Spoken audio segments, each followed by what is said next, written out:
Hello, everyone, and welcome back to another exciting episode of VinoVolley. I'm your host, Michael Wall. And along with me on this journey we call life is my co-host, looking into his deep, dark eyes, Ryan Rebecki. So dark. So dark. So deep. Mike, spring has sprung like a teenage boner going up to put an answer on the board in math class. Pollen flying in the air. Just like a bunch of bras at a Motley Crue concert. Oh my God, we're circa 86. But we're back. We're back. There's light at the end of the tunnel. Unfortunately, the tunnel was a jagged set of rocks that bounced us back and forth this season. But alas, we're coming to a close at a rapid rate. We are. And yeah, we're into the final weekend coming up. Smiles will be had, tears will be shed. And, you know, kind of like the sun rises, the sun sets, it looks like Man City is going to hold on to another title. Buy another title, yep. Heard. You know, but before we dive into, you know, what's been going on, let's talk about how have you been? Anything new? No, just incredibly busy. It does not end in the world of youth sports and education. I just feel like... I mean, it does. That's why they have summer break. Oh, hockey has no break. But school does. Yeah. Yeah, school does. Yeah. School. I'm like, I'm about a week away from throwing it on autopilot and just doing literally nothing. Be like, I'm reviewing again today, kids. You want to go for another walk outside? Because that's what we're doing. Nice. Oh, yeah. Can't wait. How have you been? Good. I played my first round of golf. Yeah, how was it? 98. There you go. Hey. It was... Went Nick Lachey on it. It was... I think I greatly underestimated the fatigue that was on my body from the 6 yards of loom that I dumped in 2 days. I was going to say, when I pulled up to the house, I was like, I noticed the pile wasn't there. I'm like, son of a bitch did it. Yeah. He did it. So when we got it delivered, I knew the rain, like, so I'd taken off Wednesday, Thursday, Friday. I knew the rain was coming in Wednesday. And so Tuesday I get home from work and I'm just like Jess, I'm going to try and like get as much of this. I was running with wheelbarrows of dirt and just dumping it. Like I would probably dump like 7 or 8, then rake it. Yep. Dude, I got like, I don't know, I think I sent you guys a text. I got probably maybe 3/4 of it dumped in 3 hours. It was an impressive amount of work. And then, you know, obviously doing the rest, raking it. I hand stamped it down. Then, you know, my neuroses of the low spot. So you obviously you went through it, but we got it done. But I thought I gave myself enough time to heal, to recover. That is not the case, and it was a laughable round, like a 98. Now, for those who don't know, I'm not like an exceptional golfer, but I'm pretty good. I would say you're an exceptional golfer. I'm a single digit handicap, so a 98 is just a wild score. But it was, I mean, I hosel shanked 3 wedges in a row on the first hole. I was just like, okay, all right, here we go. You know, so it was what it was. The thing that pissed me off the most is that it was so high, it doesn't actually impact my handicap. So my handicap stayed the same. So I didn't even get the benefit of like going up. It was just soul crushing and just morale defeating. It was. I don't think I've ever been more calm at an absolute disaster round. Really? Yeah, because it just like it was one of those like it wasn't like I can't figure out what's going on here. I was like, I know exactly what's going on. Like at what point did your dad and or brother look at you and like, what the fuck is wrong with you? They weren't there. So Maddie, yeah. So I think that maybe that was part of it. Like we didn't actually were able to have the match. So it was just me and my cousin Anthony. We could, you know, kind of leisurely just, you know, hit the ball. But funny thing is, I found that kind of going back to the yard work is when I'm using the wheelbarrow, if I'm like finding I'm struggling, is I've kind of started saying this phrase in my head that'll get me through it, and it's what? Please tell me. I mean, it's not anything like weird. It's actually Molly Weasley from Harry Potter, and it's from the first one. Okay, where they're at the platform 9 3/4. Yeah, it's lost on you, but there's going to be some listeners who understand this reference and hopefully enjoy it. So basically, they're at platform 9 3/4. Harry doesn't really know what to do because he's never been before. The Weasleys kind of see he's kind of lost, so Molly, the mother, brings him in, and she's just, you know, you see the other kids. You're running through a wall. Oh, I saw that part. Yeah. Okay. So she says, best to do it a bit of a run if you're nervous. And so like now, like especially because there's certain points with the wheelbarrow, it's uphill. So Molly Weasley is my motivational speaker for when it's coming to wheelbarrows. But other than that, been great. Obviously, kind of circling back to the soccer world. Mm-hmm.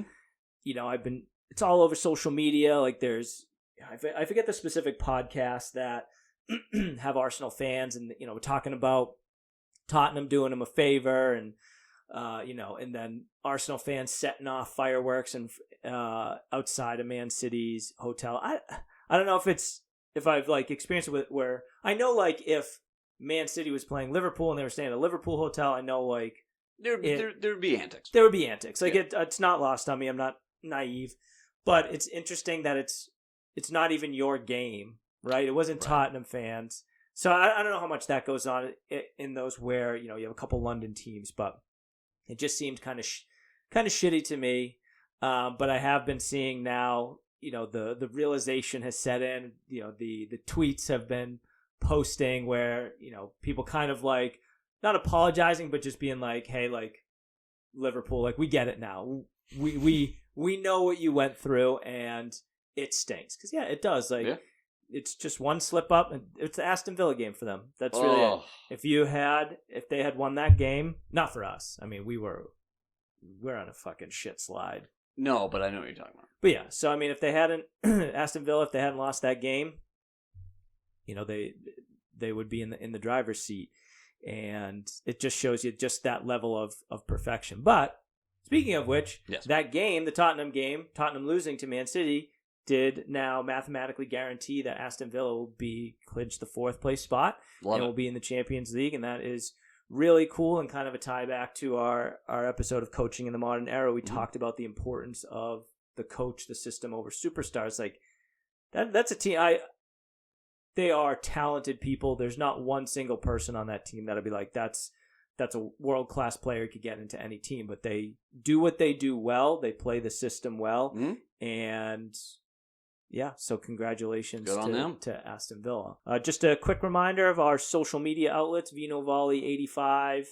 That's our Instagram account. We actually have VinoVolley85 as a Twitter account, but I don't tweet on it. I think the last time I tweeted was... I think it's called X now. X, sorry, yes. That tells you how long it's been. Yeah, X. I think the only thing I ever tweeted was or X'd now. I haven't been on for so long.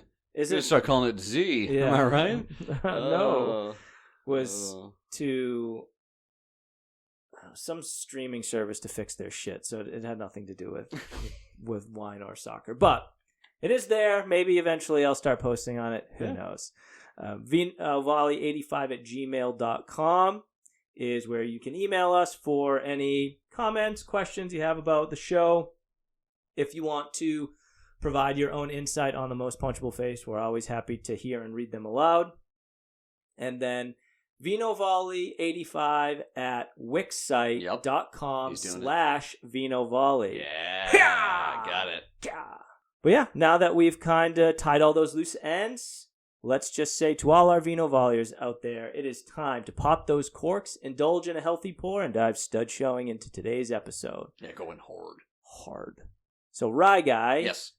Tell the people what we will be drinking today, and hopefully it's better than that horse shit we had last episode, which Ryan and I are still not sure if we maybe got a bad bottle, so we're going to maybe give them the benefit of the doubt, maybe we'll circle back, but until then, the thing was fucking terrible. I stand by my 0.6. It was haunting. Like, I both wanted to take a small hiatus from drinking wine from that. I'm like, maybe I just can't do it anymore. Like, maybe it's me. And then I realized, no, that's impossible. No. It was fucking horrendous. So today, we're going back to the country of love. We're going back to Italy with the 2016, an 8-year-old bottle of wine, the Tenuta di Seppiano Keith Haring Toscana. It is a super Tuscan. And apparently it is very super because it earned a 93 from James Suckling and a 90 from Wilfred Wong. Don't know who that is, but his name's on here. Very highly rated on wine.com Mike, are you ready for me to deliver the winemaker notes? Real quick, yes. Before you do that, one thing I did want to note is, and we kind of, in lieu of a couple episodes, one with Christina, she gave us great insight on what we should be doing when we're drinking the wine. One was letting it breathe longer. We didn't really take that into account, but it really came to a head with last episode, the VAR, with how terrible that wine was. Awful. Perhaps, I don't think opening it up could have made that big of a difference, but the new method is that about an hour or so before Ryan or I record, I will be popping the bottle. At that point, once it's been sitting, when we're getting ready, I'll put the little aerator in it, and then we'll pour. So a little change to the method there.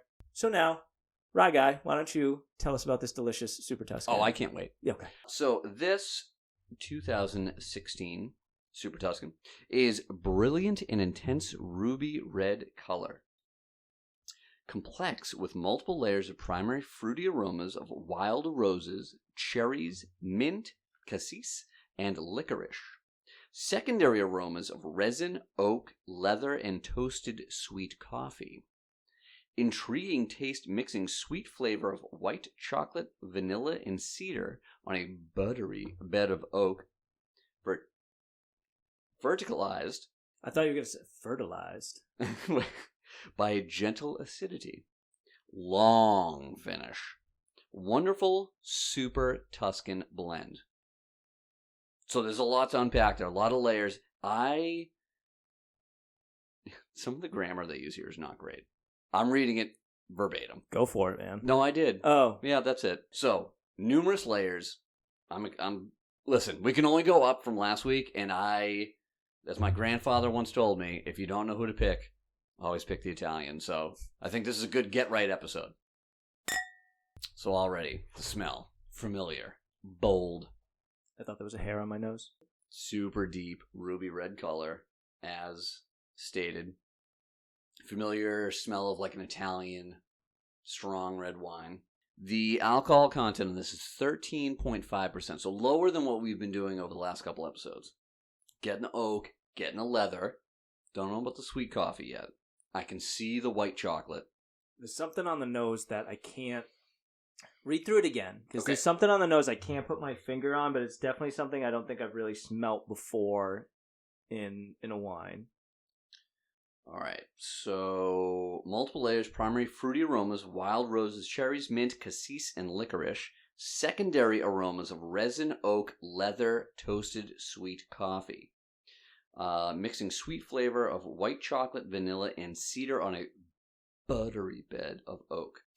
James Suckling, his tasting notes, very fresh and clean with blackberries and hints of vanilla and chocolate. Medium to full body, flavorful finished.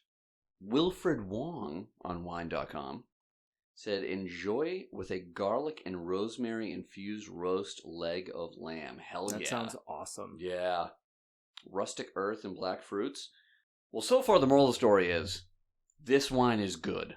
Yes, it is good. I want to drink it. It's got great legs. It's got great dark color. It definitely is medium. I would say more on the medium than more towards the full body. Yeah. Like it's lighter on the palate. Yeah, it doesn't feel super heavy. No. I'm going to need to go at it a little bit, because I like the flavor, I like the smell, but I'm still, even going through that list again, there's not something like single-handedly discernible that's popping out to me. But there's definitely distinct flavors and smells that I haven't really had. How would you describe resin? Or did you just mispronounce raisin? No, it was resin. I mean, the resin I'm familiar with is like the plastic That's kind. What, yeah. But no, I think it might be like resin, like charred smoke, like in like a pipe, like resin in like the bottom of like a smoking pipe. It smells very clean. Like I could like stick my beak in this and huff it for a while until, wake up in a pile of my own sweat. I dig it. Yeah. All right. So now we've kind of got that out of the way. I know I didn't really provide much in the way of flavor palette.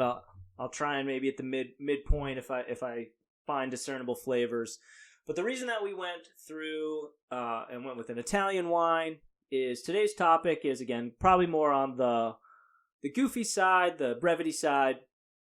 is we were going to talk about some of the best and worst haircuts to ever be donned in the game of football, soccer. And since we couldn't really pick one nation over the other, Italians are known for some of the greatest hair as Rye takes his hat off, but also some of the worst haircuts. So that's why we went with an Italian wine. So the format, I think we each have a total of 4 picks for each. So, or does Ryan? 3 and an honorable mention, yes. That's 4. Yep. For each. Correct. A total of 8. 8. Yes. So I think the way we're going to do it is we'll go 1, 2, 3, but we'll alternate. Draft. So okay. So we're actually going to start with the worst. So we'll do 1 worst, then 1 best, 2, and then finish with the honorable mentions. Love it. Sound good? Sounds great. Would you like to go first? I would like to go first. Now, Ryan and I did not share, so there might be some overlap. Hopefully not, but we did not share, so I'm hearing these first time. So we're, obviously, as it is an audio medium, we are going to post the pictures on social media, but audio medium, we will try and describe it to those folks, so as you're in the moment, you can kind of really grasp where we're talking about. Yeah. So, Rye Guy. My first pick. Your first pick for, this is your number 1 bad haircut. Correct. Yes. I went with Brazilian Ronaldo. I think Mike might have also had that as a pick. It's so dumb. Like, you have like a half moon short bangs and a buzz cut. So I do have him. He was my second, okay. And I'll shortly show who my number 1 was, and I think you'll agree. Okay. But yes, while we're here in the moment, I just don't get it. Because there's no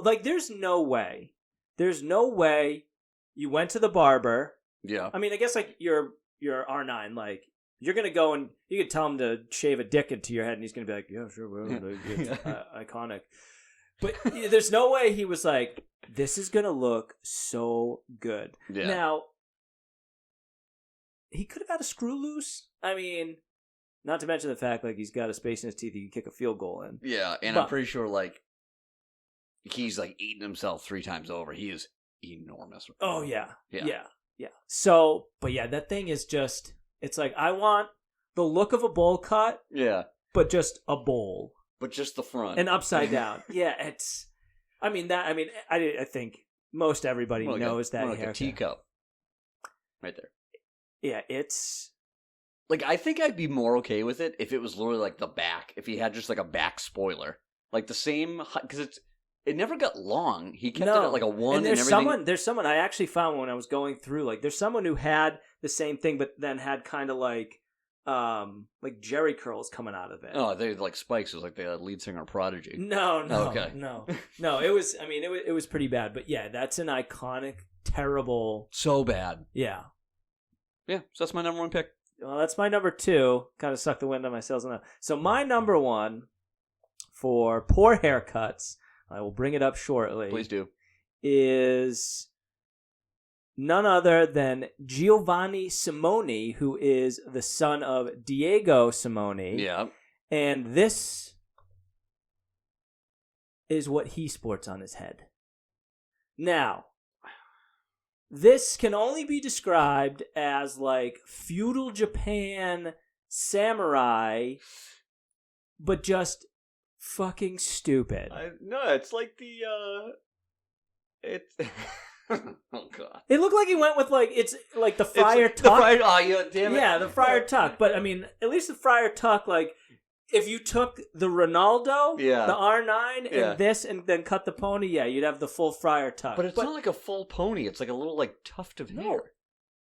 I think I called it dumbass samurai is what I called it. He does this all the time? So, okay. Or is this like a first-year player? So I thought, like, I didn't, that wasn't the point. I wasn't going to deep dive into, like, was this a hazing thing? Yeah. You know, this was strictly, like, if it looks, you know. Yeah. Right? Yeah. So, this looked dumb. This was not my number 1. So, yeah, I think. Huh. Yeah. I mean, you can tell by the bottom. He's definitely got a good head of hair. He just wears it like a fucking asshole. Yeah, I mean, that's his dad, Diego Simone, has a great head of hair. So that I think like that's part of it. Like maybe again, we talked about projecting and those with the veneers. Mine, you have a nice head of hair, and you do I always go back to the George Costanza. He's like when he finds out that Elaine's boyfriend has been shaving his head, and he has a full head of hair. And he's like, that's like rolling around in a wheelchair for the fun of it. So.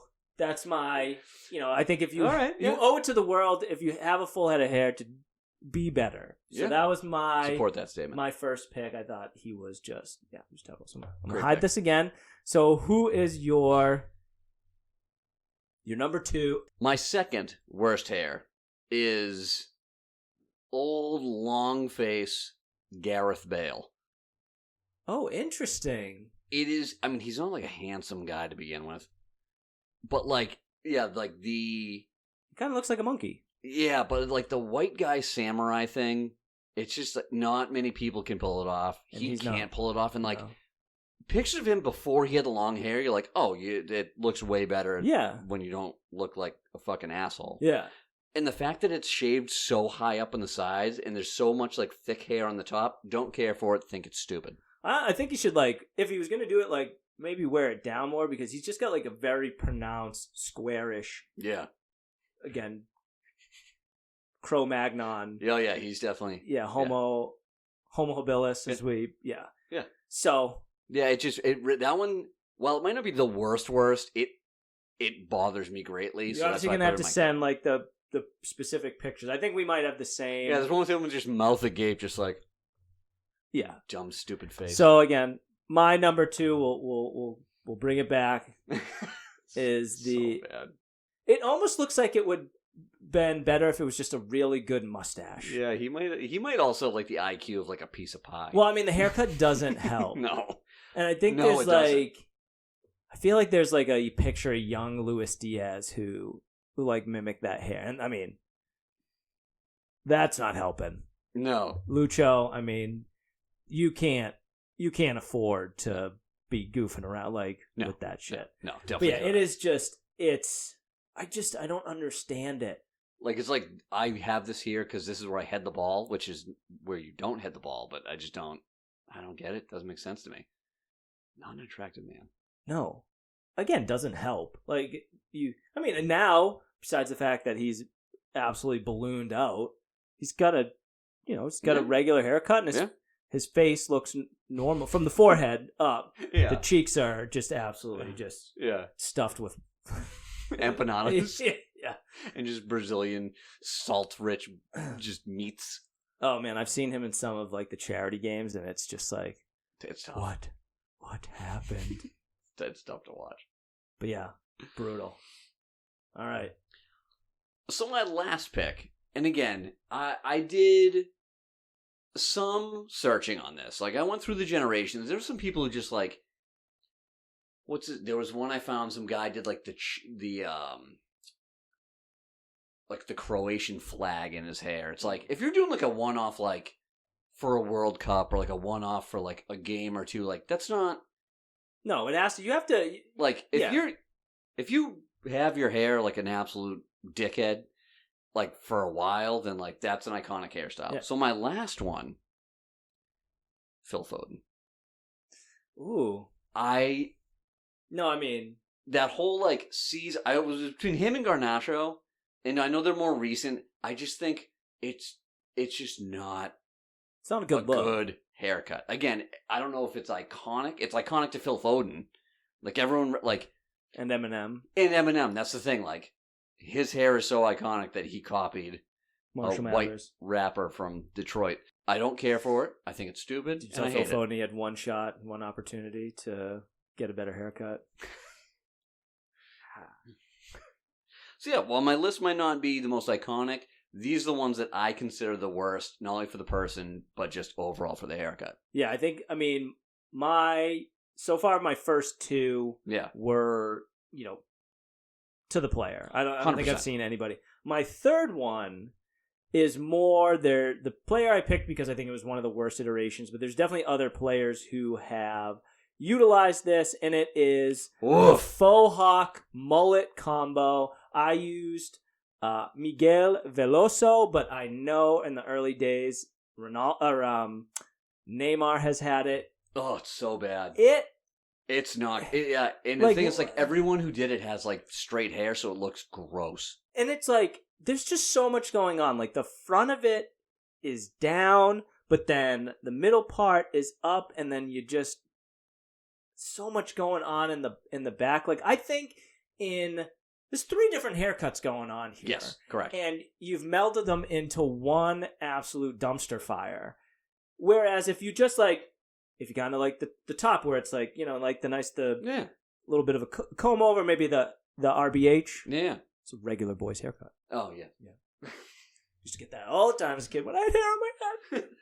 So you got one of those. Then you've got like the faux hawk, which again can work. Isolated, especially if you keep it clean on the side. You have the frosted tips everywhere. And then even, and this will come a little bit full circle, even like the mullet. Yeah. If done right, can look clean. It's got a time and place. Exactly. So, but this, it's awful. Neymar was, I looked at numerous pictures and he had this one for sure. I get viscerally angry. Yeah. One, because I can't stand him. Yes. And 2, it's so bad. So bad. Ugh. Yeah. So anyway, that was my 3. To your honorable mention. I will do my honorable mention at the end. The end of everything? Yes. But why? You'll see. I'm going to tie it in. Don't worry. Big marketees. All right. Well, my honorable mention is Rodrigo Palacio. And oh god, so gross. So it's almost like El Divin Codino. Well, so I didn't know if he was going to be on this, but I would never do that to him. so many members. Well, I didn't know like if that held such a special place like the ponytail. But anyway, so this is a guy who for consecutive seasons rocked a rat tail. Now, anybody growing up, like, there was no bigger just degen statement than I think having a rat tail. All the white trash kids that were in your school district, yes, had a rat tail. Correct. Now, yeah, and like a Bill Elliott NASCAR T-shirt. Yeah, exactly. Not only does he have a rat tail, which it sure is does. Fucking like, I mean, that's at least 18 inches long. It's not centered. Huh? That's the other part. It's like off. It's off centered. So it's one thing to have like a true rat tail, but like this one is damn near like upper. I think it was like mid to upper right backside of the cranium. And so again, like for me, one, it's the rat tail is just so fucking gross. So gross. And as a man who really has a thing for symmetry, yeah, it fucking bothered me even more because it's just like, if you're gonna do it, make it down the middle. Like, why? Like, can you imagine being in the box and this guy going to like whip his head for a header and you just get like an eye full of rat tails? Like, God. I just can't imagine. Rodrigo Palacio, what Spanish? I think he's either Spanish or Italian. Imagine, and again, footballers, soccer players, like, they pull in a lot of tail. But imagine, like... Argentinian. Someone being like, I'm a sex that. And, like, he takes the rat tail out, and there's just a clump of 18-inch long, weird-ass hair coming out of one... Dude, wrapped up, it just looks like a giant... No, it's gross. It looks like a giant mole with a big hair coming out of it. Oh, God. Yeah, it's so bad. Like... Yeah. Oh. Yeah. Ew. Yeah. Ugh. Gross. Don't like. That's a good choice. Right. Your choice, not his personal style choice. No, that's a terrible choice. So... that was my honorable mention for worst. It's a solid pick. Yeah. It's a good list. All right. And there's a lot that we left out. Like, there is some, like, Yeah, I mean, you can do. Like Paul Pogba's had like some real fucking out there. Pogba's had some. There was a guy who looked like he took Rufio's hair from Hook. Why not? Oh, I'm just saying. I don't. Okay, all right. And as you can see, there was a guy who did that. Yeah. Yes, there was a guy. And I don't remember his name right now. yeah, so there were other people with really bad haircuts too that we'll obviously talk about. But let's move on to best haircuts. Best haircuts. There is without a question my first pick. Should go down as the most famous of all. It should be picks 1, 2, and 3. I should have no one else in this list. That is English dreamboat soccer superstar David Beckham. But which one? I don't care. You have to. Now, while his cornrows were probably a bit culturally insensitive, he was a pioneer when it came to the hair game in soccer. So many kids, I doubt many, like English kids did the whole cornrows thing, but so many kids blasted that mohawk when he was on, We actually had a friend, yeah, white, who did the cornrows. Really? Yeah, Stefan. Huh. And then we went to the And One mixtape at the Garden. Yeah. He would not take off his hat. The professor. And we saw that. For those who don't know, the And One mixtape was a bunch of guys from Rucker Park that became famous for street ball. It was a great show. Like, they just blasted music, and we were the only white people in the Boston Garden, and he would not take his hat off for the sheer fear of just getting his ass beat for being a white dude with cornrows. So, and the fact that you had to hold the restraint because every 2 seconds you want to be like, that's a double dribble. Yeah, He traveled. Traveling. Yeah. So anyway, but continue. Just iconic hair, and even though some of them were questionable, right? He had some questionable ones there. 100% has to be on the list for best hair. Just a pioneer of the soccer hair game. That's my pick. You're gonna have to give me one image. I can't just have like a plethora of David Beckham. Oh, I mean, you can. Unless you want to make like a collage. I might do like a pick collage of Fine. just like. If you can fit it on one image, like do like 3 or 4, I will post it. I would even say his hair now is fucking stunning.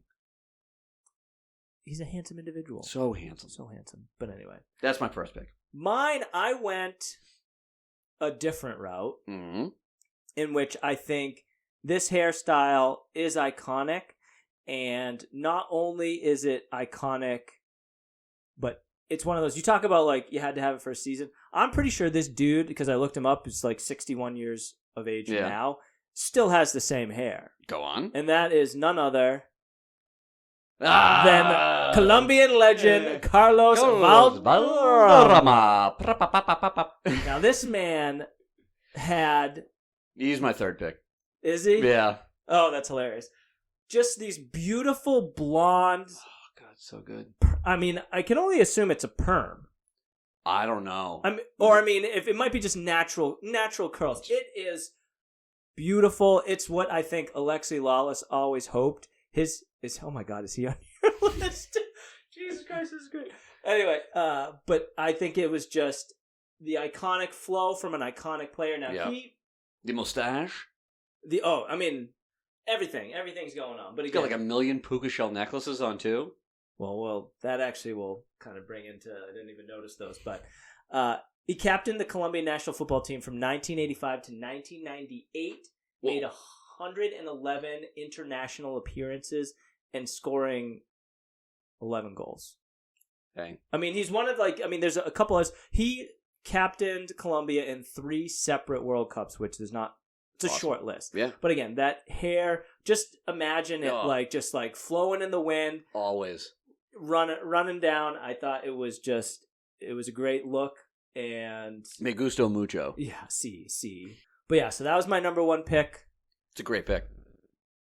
Who is your number 2? My number 2. My numero dos pick. While many people would have him in the worst hair category, I took a look at this and said, "Fuck yeah!" And that is Abel Xavier, That, I believe, is who you were referring to earlier. Correct. With the black and blonde Rufio haircut. Yes. And the goatee. Yes. Again. A man who went to strike fear in the hearts of all his opponents. It's a great haircut. Like, he stood by that. Agreed. And the fact that it's super metal, and I fully support it. Look up a picture of Abel Xavier, or Xavier, I don't know how to pronounce it. It is just, it's so good. Rufio! Yeah. Rufio! Rufio! Oh. Yeah, that was my second pick. Which some people probably have in their worst hair category, but fuck you. It's my list. It was, when I was looking at it, I was debating because it is out there, but kind of like in the same thing, Valderrama, it works. It's not, you're not like, oh, you're just like, damn. Yeah. So, I support it. Yeah. My second, and this, I picked a specific player, but it's not a iconic to this player. There are plenty of players that wear this hair. Mm-hmm.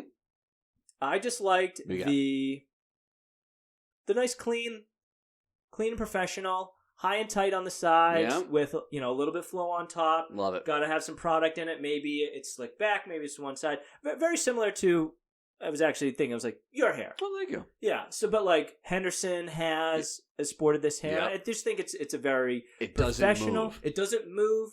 It's functional. It's fashionable.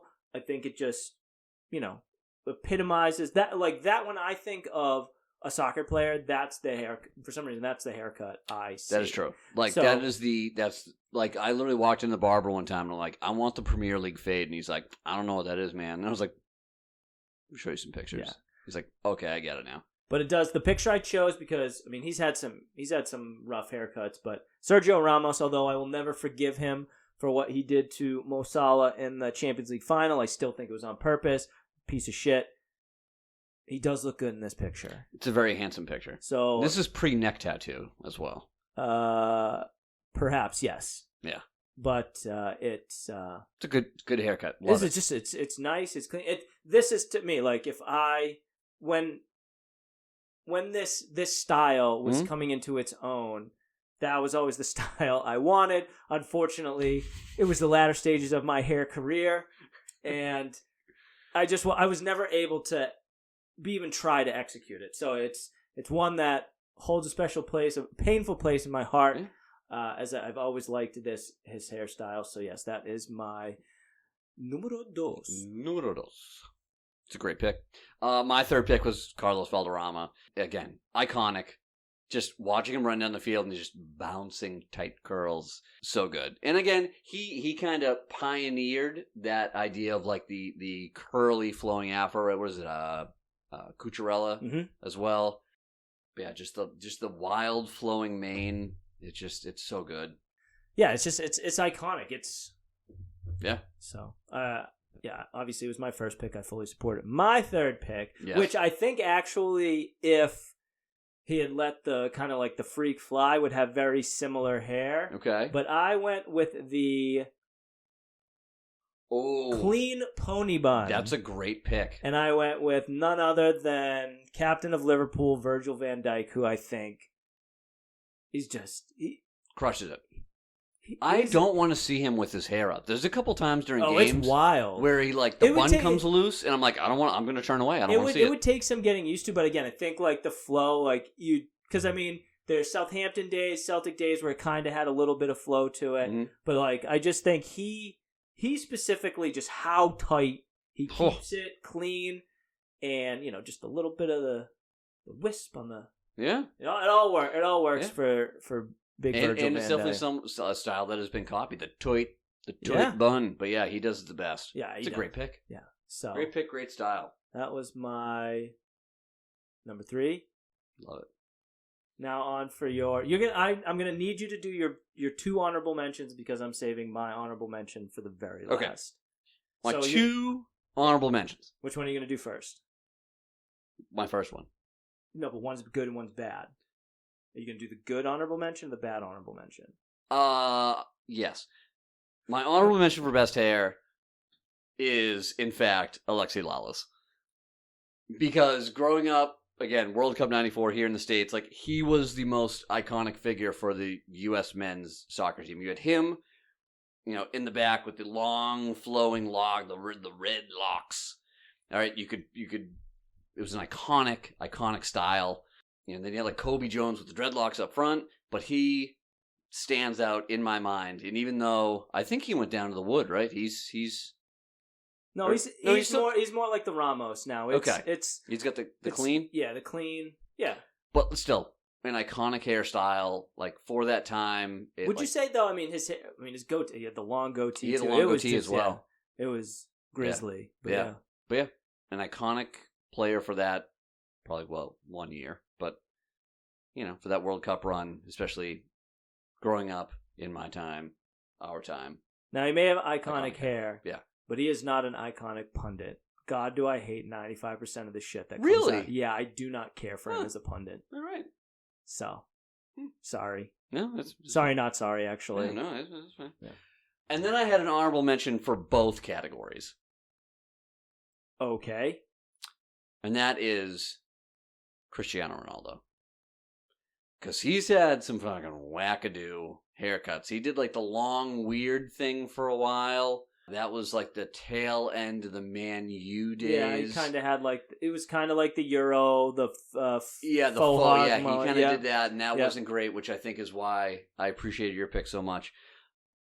Yeah, the ponytail at Juventus, that wasn't great. But again, maybe it's just because he's so handsome, but he does have an iconic hairstyle. When he had the line in it, every single kid had the friggin' the line in there too. So again, superstar status, but also great head of hair, couple decisions, not so good. That's why he was an honorable mention for both of my categories. Okay. Yeah. So my honorable mention for iconic, great soccer hair is one that I would say, you could say, holds a special place in both of our hearts. Go on. He is first of his name. Yes. First of the next generation of Family Dinner crew. Oh, man. He is the youngest listener to the VinoVolley. He is none other than our very own Ryder James Rebecca. Oh, man. Look at that handsome guy. Now that is how you do a mullet. Yeah, he's got that. Oh, man. I know it was made for hockey, but the kid plays soccer. It's iconic. It's streamlined.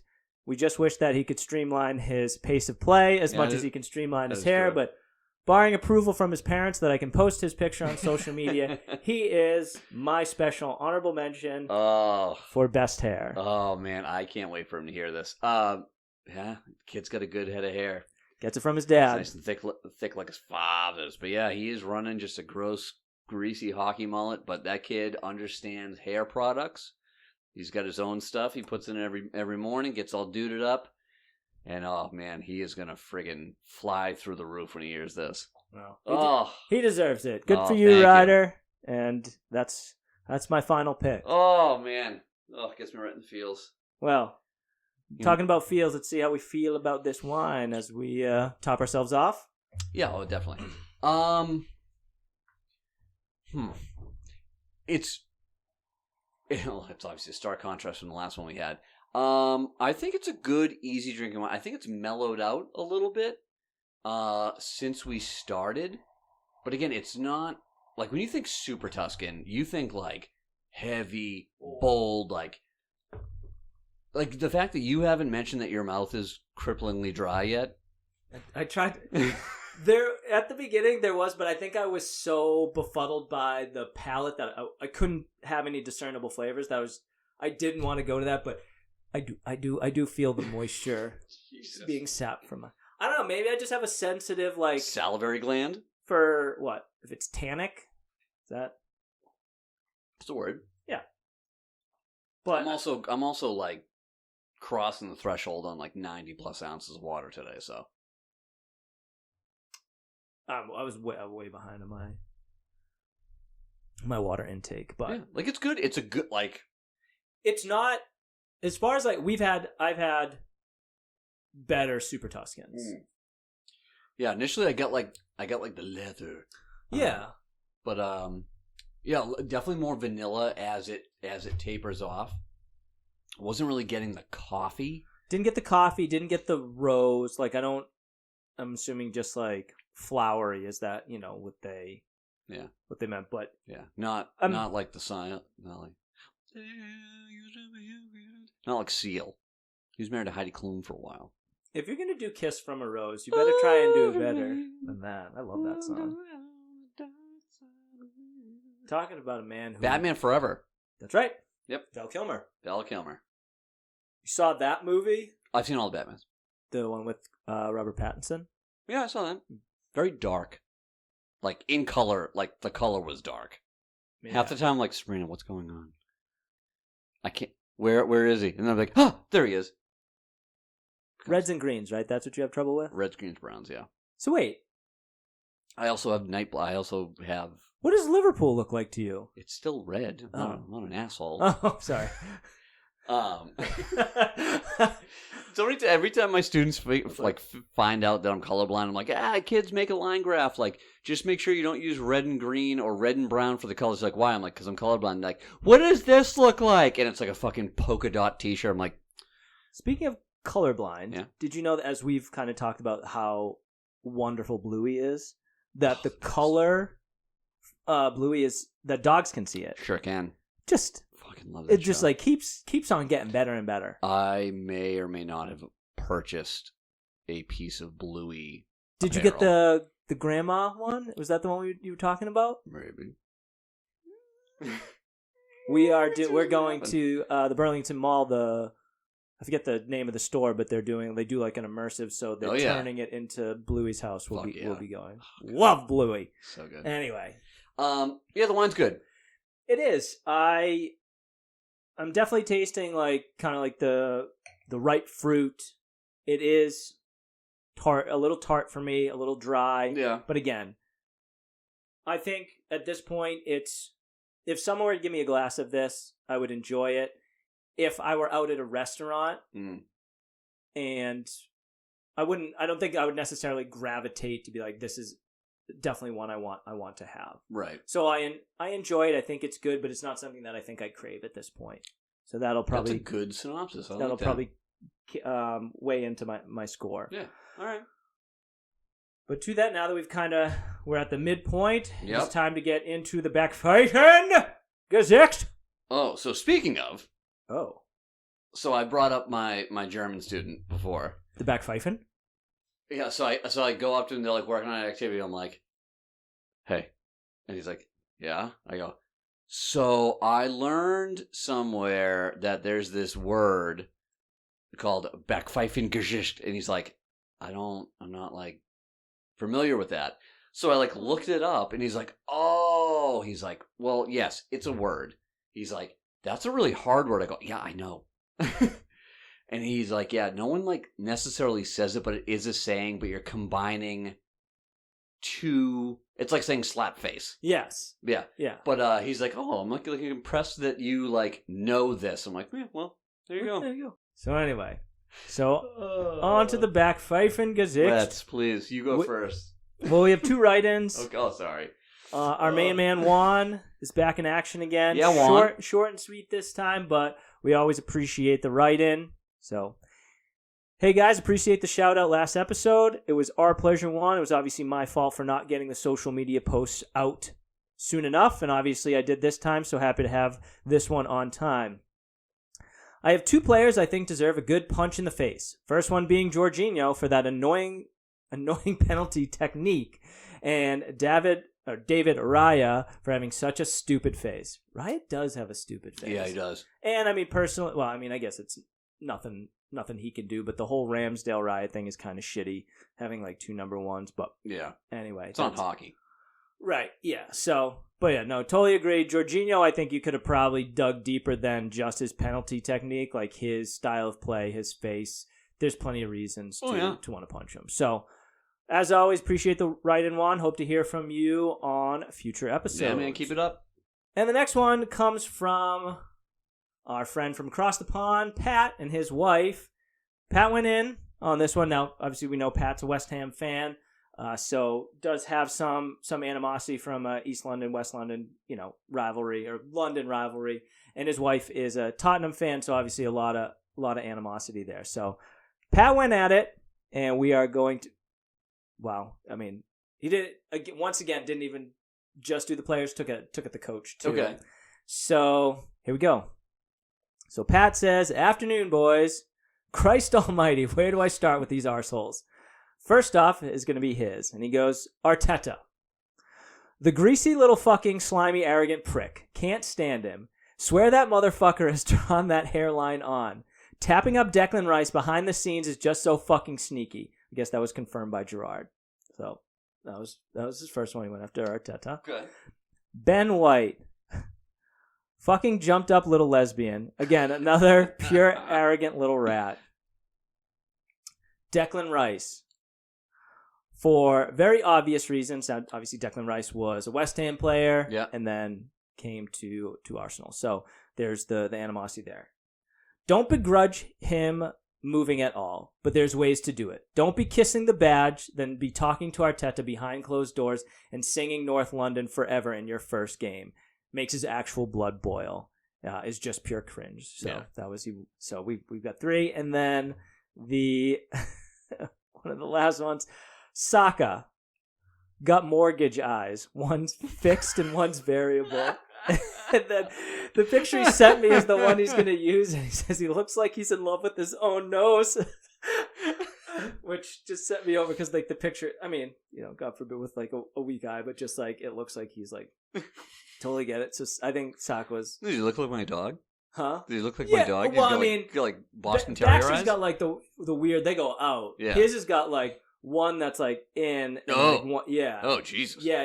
Oh. So that's why he's like looks like he's obsessed with his own nose. It's like looking down. So I thought that was great. Then Nicola chose Ben White for me. The sheer arrogance of the man, and turned down the England call-up, which is every little boy and girl's dream, because a coach said he didn't love football seriously. So that's her pick, and I think that's one reason. I would agree. Like Trent, obviously from a Liverpool perspective, there's a bias that we always think like he is a what he can do going forward would definitely help the England national team. Now, obviously, his shortcomings as a defender. Yeah. But like Gareth Southgate like barely picks him, but anytime he's called up, he goes. Like so I think that is a soft move to, just because somebody said something not nice about you and hurt your feelings, you decided that you're not going to play for your national team. That's kind of bullshit. Then fine, like change your allegiance then. So yeah, that's my issue. But I agree, Ben White for so Nick, appreciate that. Pat, appreciate that as well. Rye Guy, are you ready for your pick? I am, because I'm actually going to piggyback off of what Crofty said, and my pick is Mikel Arteta. You went with Arteta. I went with Arteta as well. Wow. Something about that club, I feel like everyone on there is like a pompous, smug prick, and they are led by Mikel Arteta from San Sebastian, Spain. He tries to be like brooding. He always wears like the all like black. I just feel like he's like a sneaky, quiet, pompous prick.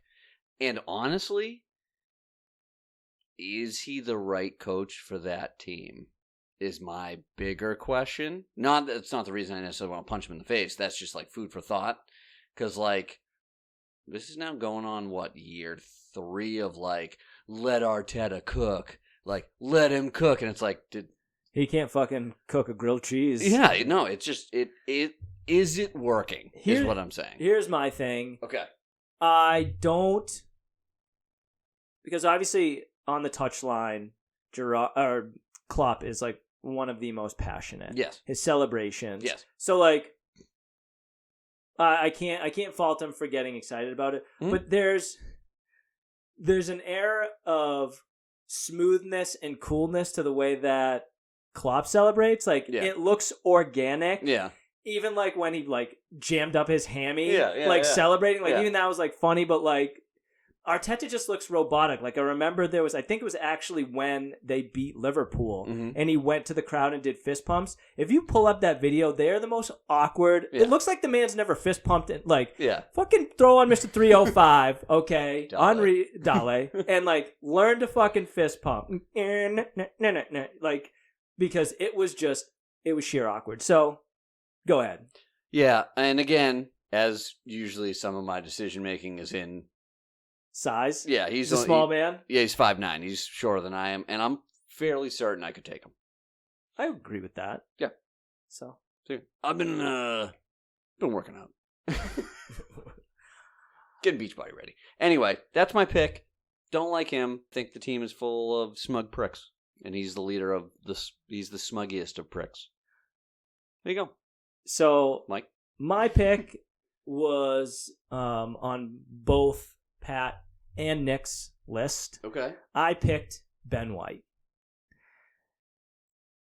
Now, the first one is just because, and it's actually it comes into a list of 10, but it's the spray tan. Like, I understand there is sun in England. There is not that much sun.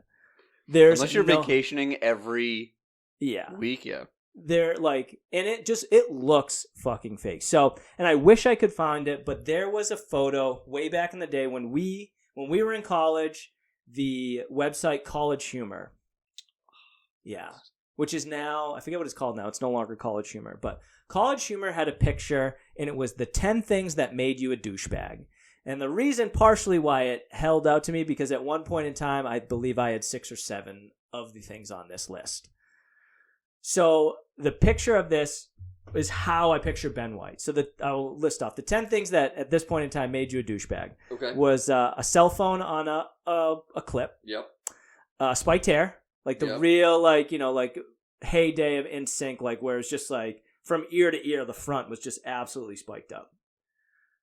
Popped collar. Yep. A pink shirt. Yep. Seashell necklace. Call back puka to shell, the puka shell necklace. The spray tan. Okay. Tennis sweatbands when you weren't fucking playing tennis. Okay. I'm starting. Yeah, I'm starting to weirdly feel. we both had I was like, Ryan might feel triggered by this because I think we both had a couple on this list. I went to the point where I had sweatbands on my calves because I thought that was like the move. So diamond stud earrings. Never had those. Okay.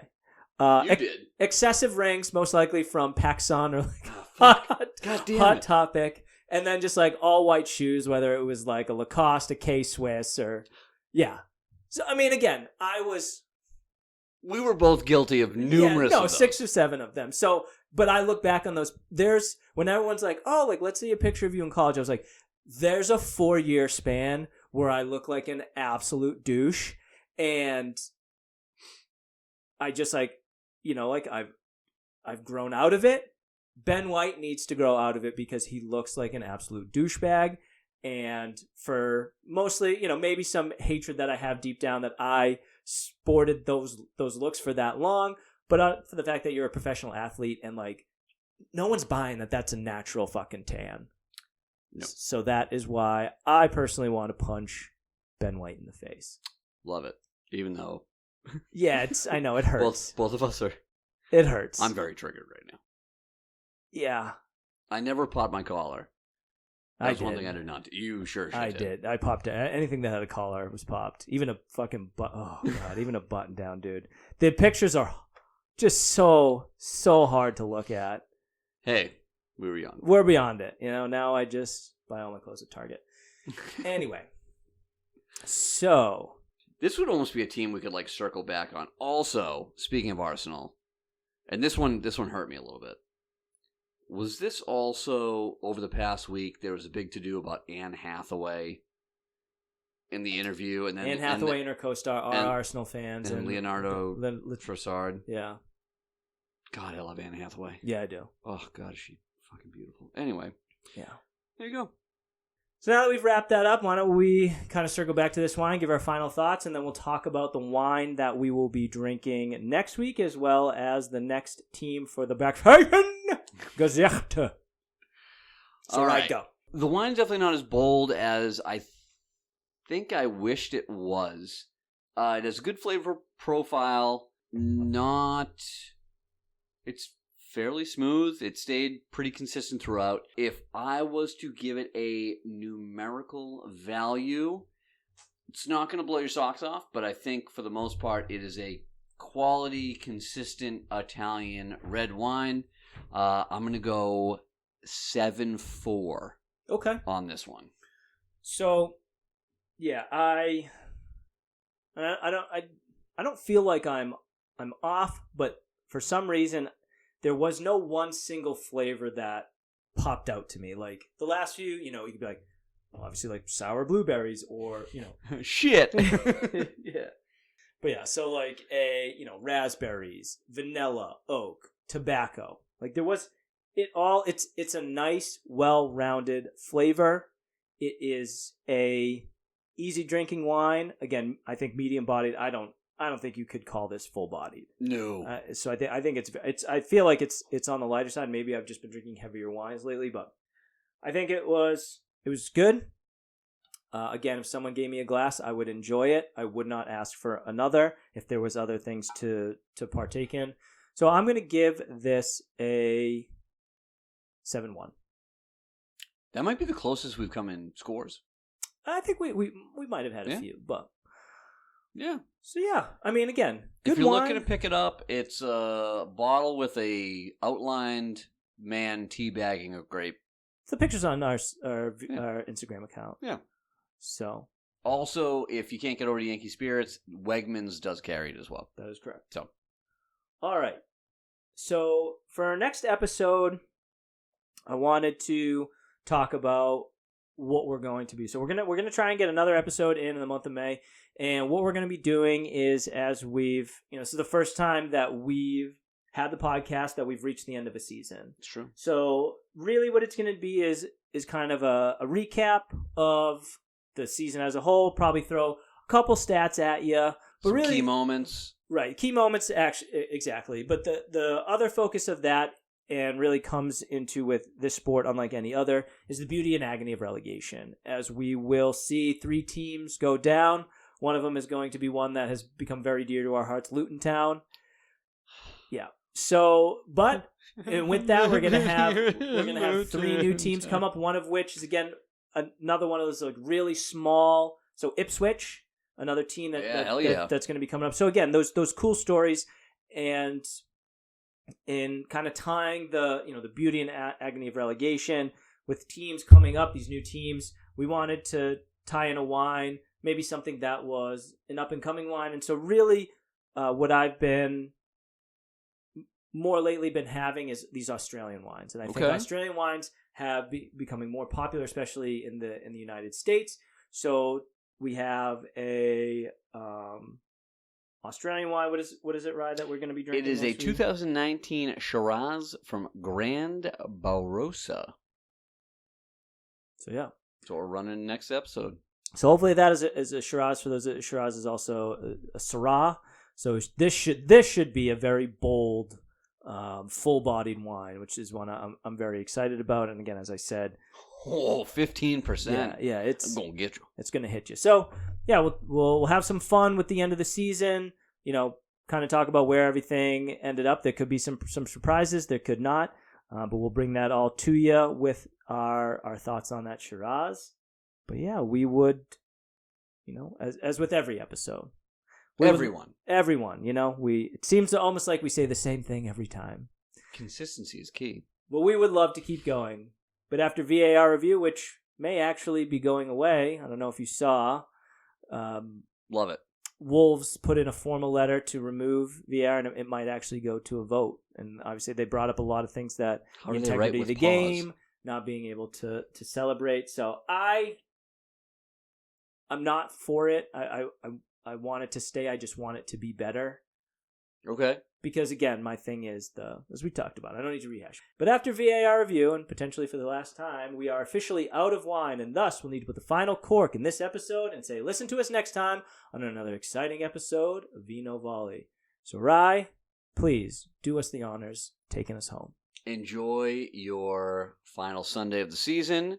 Cannot wait to recap. And always remember to sip in soccer responsibly. We bid you a Freddie adieu.